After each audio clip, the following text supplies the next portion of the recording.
इस वीडियो में हम आपको विजया एकादशी के व्रत का महत्व एवं व्रत कथा बताएंगे। विजया एकादशी का व्रत फाल्गुन महीने के कृष्ण पक्ष को रखा जाता है। इस दिन भगवान विष्णु की पूजा की जाती है।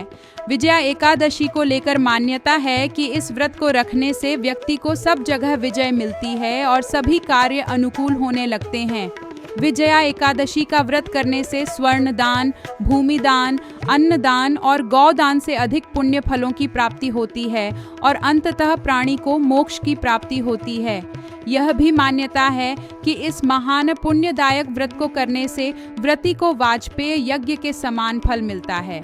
विजया एकादशी के विषय में पद्म पुराण और स्कंद पुराण में वर्णन मिलता है कि जब मनुष्य शत्रुओं से घिरा हो तब विकट से विकट परिस्थिति में विजया एकादशी के व्रत से जीत सुनिश्चित की जा सकती है।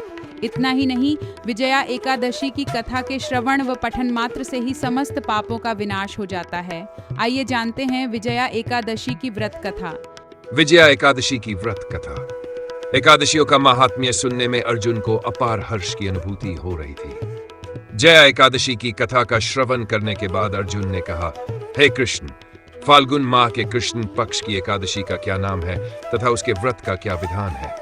कृपा करके मुझे इसके संबंध में भी विस्तार पूर्वक बताएं। श्री कृष्ण ने कहा, हे अर्जुन, फाल्गुन माह के कृष्ण पक्ष की एकादशी का नाम विजया है।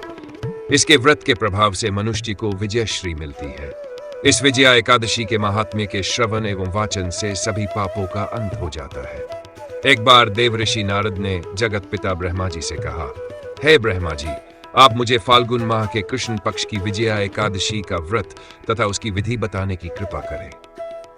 नारद की बात सुन ब्रह्मा जी ने कहा, हे पुत्र, विजया एकादशी का उपवास पूर्व के पाप तथा वर्तमान के पापों को नष्ट करने वाला है। इस एकादशी का विधान मैंने आज तक किसी से नहीं कहा, परंतु तुम्हें बताता हूं। विजया नाम की ये एकादशी उपवास करने वाले सभी मनुष्यों को विजय प्रदान करती है। अब श्रद्धा पूर्वक कथा का श्रवण करो। त्रेतायुग में अयोध्या के राजा दशरथ थे।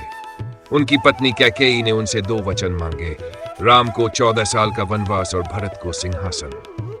पिता की आज्ञा से राम जी अपने अनुज लक्ष्मण और पत्नी सीता के साथ वन में चले गए, जहां रावण ने सीता का हरण कर लिया।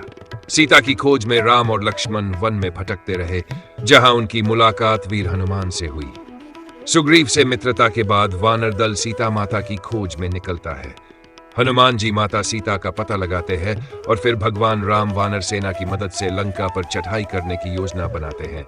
लेकिन सबसे बड़ी बाधा समुद्र होता है। उसे कैसे पार किया जाए?